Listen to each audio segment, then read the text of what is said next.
What if the relentless anxieties of your daily scroll, the gnawing pressure to accumulate more, the pervasive feeling of being utterly overwhelmed by information, weren't new at all? Imagine these exact sentiments, these modern burdens, being diagnosed with pinpoint accuracy not by a contemporary psychologist, but by a mind that walked the earth 2,000 years ago, amidst an empire that in many ways mirrored our own chaotic pace. This isn't a mere historical curiosity. It's an urgent revelation.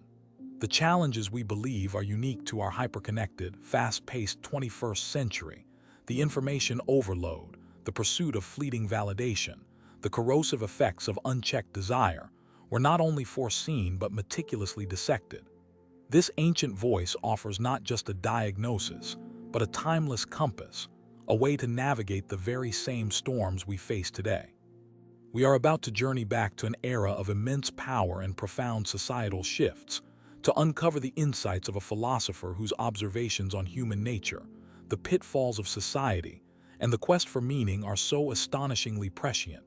They read like a commentary on our present-day existence. He saw the patterns, the cycles, the inherent human tendencies that lead to both greatness and self-destruction, then and now. By understanding his world and the timeless truths he unveiled, you will gain a shockingly clear lens through which to view your own. The path to navigating our complex modern landscape might just lie buried in the wisdom of an age long past, waiting to be rediscovered. This is more than history. It's a blueprint for resilience in an age of unprecedented change and distraction. Who was this seer, this ancient diagnostician of the human condition? And what specific, uncanny predictions did he make that echo so loudly in the corridors of our 21st century lives? Prepare to explore the enduring wisdom that transcends millennia, offering profound solace and startling clarity for the challenges we face right now. The answers have been waiting for us, hidden in plain sight.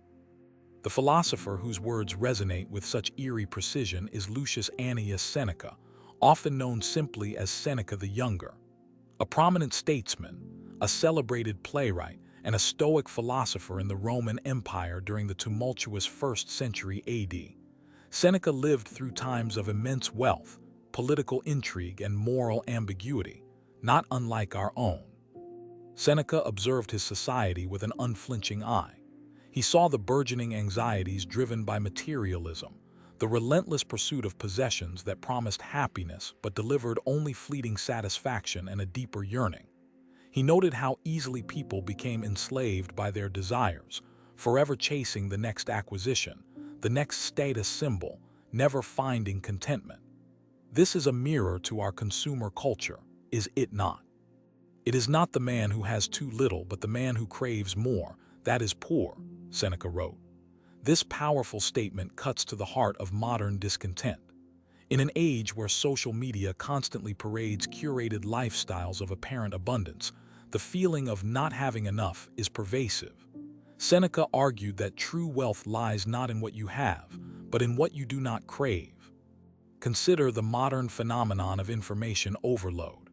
We are bombarded with constant updates, news feeds, notifications, a deluge of data that often leaves us feeling more scattered than informed. Seneca, centuries before the internet, warned against the superficial accumulation of knowledge, advocating for depth over breadth. He spoke of those who collected many books but read little, possessing knowledge without wisdom. What is the use of having countless books and libraries, he pondered, whose titles their owners can scarcely read in a lifetime? This critique is startlingly relevant to our digital age, where endless content is available at our fingertips, yet deep, focused understanding often eludes us. He saw the danger of becoming jacks of all trades but masters of none, intellectually restless yet unfulfilled. Seneca also addressed the psychological burden of living in a society obsessed with appearances and external validation, the ancient equivalent of chasing likes and followers. He observed how people contorted themselves to fit public opinion, sacrificing their authentic selves for the fleeting approval of the crowd. The fear of judgment, the desire for fame, these are not new anxieties. We are plagued by a corrupting desire to be seen, not for who we are, but for who we wish others to perceive us to be. One might paraphrase his concerns. This pursuit of an idealized public image, he argued, leads to an inner emptiness, a disconnect from one's true values and virtues. The pressure to maintain a facade, whether in the Roman Forum or on a social media profile, is a timeless source of human suffering. The political landscape Seneca navigated was rife with corruption, ambition, and the precariousness of power. His writings offer stark warnings about the corrupting influence of power and the dangers of tyranny, themes that unfortunately remain perpetually relevant. He understood that unchecked authority often leads to moral decay, both in the rulers and in the society they govern. He also commented on the fickleness of the masses, the mob mentality that could sway public opinion and lead to irrational actions. The ease with which people could be manipulated by rhetoric and spectacle was a concern for Seneca, and it finds its modern parallel in the spread of misinformation and the polarization often seen in online discourse. The crowd, he noted, is seldom guided by reason. Seneca wasn't merely a critic, he was a physician of the soul. For these timeless ailments, he prescribed equally timeless remedies. Central to his Stoic philosophy was the cultivation of inner resilience, focusing on what we can control, our thoughts, judgments, and actions, and accepting what we cannot. This is profoundly practical advice for navigating uncertainty. He championed the value of time, urging us to treat it as our most precious resource. While we are postponing, life speeds by, he warned. In an age of endless distractions that vie for our attention, Seneca's call to live intentionally, to not squander our moments on trivialities or anxieties about the future, is more urgent than ever.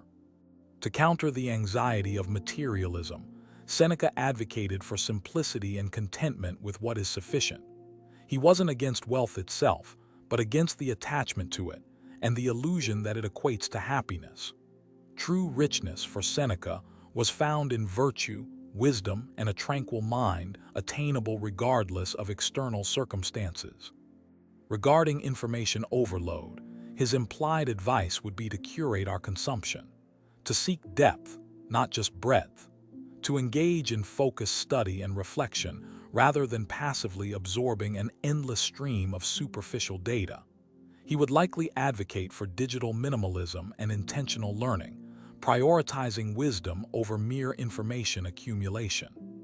For the pressures of social validation, Seneca's Stoicism offers a powerful antidote, anchoring our self-worth internally. By focusing on living virtuously and according to our own principles, the opinions of others lose their crippling power. Authenticity and integrity become the measures of a life well lived, not external applause or fleeting fame. Seneca also spoke profoundly on managing negative emotions like anger and fear. He viewed them not as uncontrollable forces, but as products of our judgments. By examining and correcting our underlying beliefs, for instance, about what is truly harmful or what we truly need, we can diminish their sting. This cognitive approach is remarkably similar to modern therapeutic techniques, a true testament to its enduring validity. He urged preparedness for adversity, not in a pessimistic way, but as a means of robbing misfortune of its shock and power. By contemplating potential hardships, what he called premeditatio malorum, or the premeditation of evils, we mentally rehearse our responses, strengthening our resilience so that if challenges do arise, we are not caught completely off guard. This practice isn't about dwelling on the negative. It's about fostering a robust mental fortitude. It's about understanding that life inherently involves change and difficulty, and that our true strength lies in how we meet these inevitabilities. It is a proactive stance towards life's uncertainties, which are as present today as they were in ancient Rome. Seneca's insights into the fleeting nature of power and fortune are particularly poignant given his own life, which saw him rise to great influence as Nero's tutor and advisor, only to later fall from favor and be compelled to take his own life. He knew, firsthand, the volatility of external circumstances. His wisdom was born from harsh experience.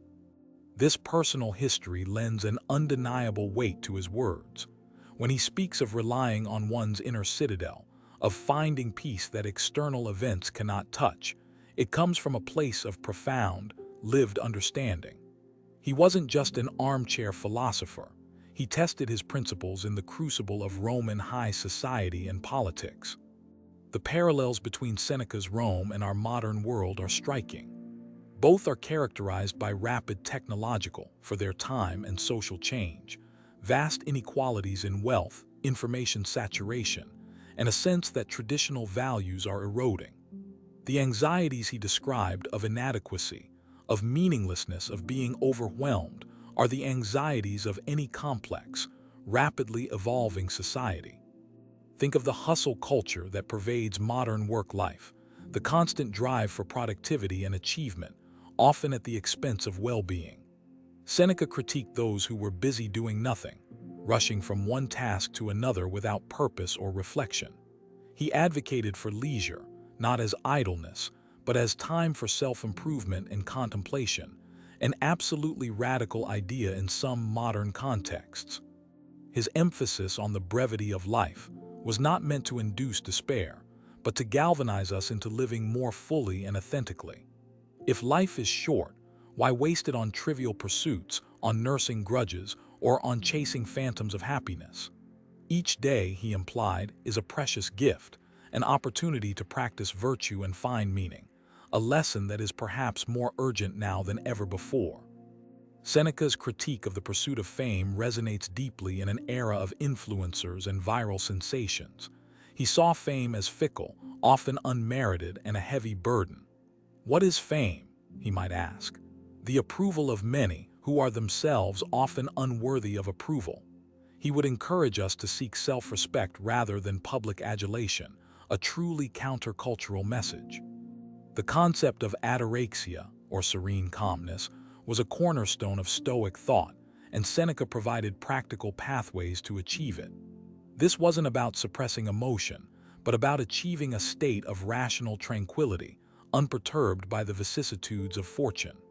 It's a state of robust well-being, resilient to external shocks, something many in our anxious world deeply crave. He also wrote extensively on friendship, not as a means to an end or for social climbing, but as a profound connection based on virtue and mutual respect. True friends, in Seneca's view, help each other become better people. In our often superficial digital connections, his call for deep, meaningful human bonds is a vital reminder of what truly sustains us. Seneca's advice on dealing with anger is particularly insightful. He saw anger as a brief madness, a destructive emotion arising from misjudgment, specifically, an inflated sense of injury or entitlement. His remedy: to pause, to question the initial trigger, to cultivate empathy, and to remember our shared humanity. This is wisdom that could heal many modern divisions. The fear of death, Seneca argued, often stems from a life unlived or lived poorly. If we live fully, virtuously, and in accordance with nature, death loses much of its terror and becomes a natural conclusion. It is not that we have a short time to live, he famously said, but that we waste a lot of it. His words compel us to examine how we are spending our allocated time. Seneca's writings, particularly his letters from a Stoic, Epistulae Morales ad Lucilium, read like a manual for living a good life amidst chaos. They are personal, practical, and filled with timeless advice on ethics, psychology, and the pursuit of wisdom. These letters are not dry philosophical treatises. They are intimate correspondences offering guidance for navigating life's actual challenges. One of the most powerful recurring themes is the importance of the inner citadel, that fortified place within our minds, built on reason and virtue, which external events cannot breach. Cultivating this inner refuge, Seneca taught, is the key to enduring freedom and tranquility, regardless of the turmoil swirling around us in the external world. He was not an idealist detached from reality. Seneca understood human frailty perfectly. His philosophy is not about achieving some impossible state of emotionless perfection, but about striving, about making consistent effort to live more rationally, more virtuously, and more intentionally. It's a practical path of continuous self-improvement, accessible to everyone. His observations on societal decay, driven by luxury and moral laxity, were a direct commentary on Rome, but could easily describe concerns in many modern nations. When a society prioritizes comfort over character and pleasure over principle, Seneca warned, it sets itself on a path towards decline. This is a challenging reflection for our own times. The philosopher also stressed the interconnectedness of humanity, a precursor to cosmopolitan ideals. "We are members of one great body," he wrote, advocating for kindness and mutual support. This sense of shared humanity is a powerful antidote to the tribalism and division that can plague societies, both ancient and modern. We are, after all, in this together. It's crucial to understand that Seneca's prescience isn't about literal fortune-telling. He didn't predict smartphones or social media. Rather, he understood the fundamental, unchanging aspects of human nature and societal dynamics. Technology and customs change, but core human desires, fears, and follies remain remarkably consistent across millennia. His predictions are therefore diagnoses of conditions inherent to the human experience when living in complex societies. The anxieties of information overload were present when scrolls were plentiful, just as they are when websites are infinite. The pursuit of empty status symbols existed in the forum just as it does on Instagram. The patterns are the same. So, what is the ultimate takeaway from Seneca's uncanny foresight? It is that wisdom is timeless. The solutions to many of our most pressing modern anxieties and societal challenges are not necessarily new. They are ancient, tested, and profoundly human. We simply need to rediscover and apply them with intention. By engaging with thinkers like Seneca, we connect with a long tradition of human inquiry into the art of living. We realize that we are not the first to grapple with these issues, nor will we be the last. There is immense comfort and strength to be found in this continuity of human experience and the enduring search for meaning. The anxiety driven by materialism, the emptiness of chasing fleeting fame, the psychological effects of information overload, political corruption, the dangers of mob mentality. Seneca saw these with crystal clarity. His letters and essays serve as both a warning and a guide, a mirror reflecting our society's vulnerabilities, and a lamp illuminating a path forward. He teaches us that true freedom is internal, that character is paramount, and that a life well lived is measured by virtue, not by possessions or applause. These are not easy lessons, especially in a world that often screams the opposite, but their truth resonates across the ages, offering a foundation for a more resilient and meaningful existence. The core message is one of empowerment. We are not simply victims of our times. By cultivating our reason, by choosing our responses, by focusing on our inner development, we can navigate even the most challenging external circumstances with grace and fortitude. Seneca's philosophy is a call to reclaim our agency, our attention, and our peace of mind. His wisdom reminds us that human nature, with all its flaws and potential, has not fundamentally changed. The stage is different, the props are more advanced, but the play remains remarkably similar. Understanding this provides not only insight but also a strange kind of solace. Our struggles are part of a larger human story. Key takeaways from Seneca's enduring relevance include the danger of unchecked desires and materialism, the importance of valuing time and living intentionally, the necessity of cultivating inner resilience, the inner citadel, the wisdom of focusing on what you can control, and the pursuit of virtue as the highest good. These are not just philosophical concepts but practical life strategies. So, the man who predicted modern society 2,000 years ago did so not through supernatural prophecy, but through a deep and compassionate understanding of the human heart and the recurring patterns of civilization. His observations were rooted in the unchanging truths of our shared existence: making his insights permanently contemporary. In a world that often feels chaotic and overwhelming, Seneca's voice cuts through the noise with calm reason and profound empathy. He offers not quick fixes, but enduring principles for a life of purpose, resilience, and tranquility. His work is an invitation to look inward, to question our assumptions, and to build a life of meaning, regardless of external storms. The challenges are timeless, but so is the wisdom to meet them. Seneca's enduring relevance is a testament to the idea that the deepest truths about how to live well are not bound by time or culture. They speak to the core of what it means to be human, then, now, and always. Perhaps the most compelling question his insights leave us with is this: if these patterns of human behavior and societal pitfalls are so ancient and predictable, why do we, generation after generation, continue to fall into the same traps? And more importantly, what are we, individually and collectively, prepared to do with this ancient wisdom today?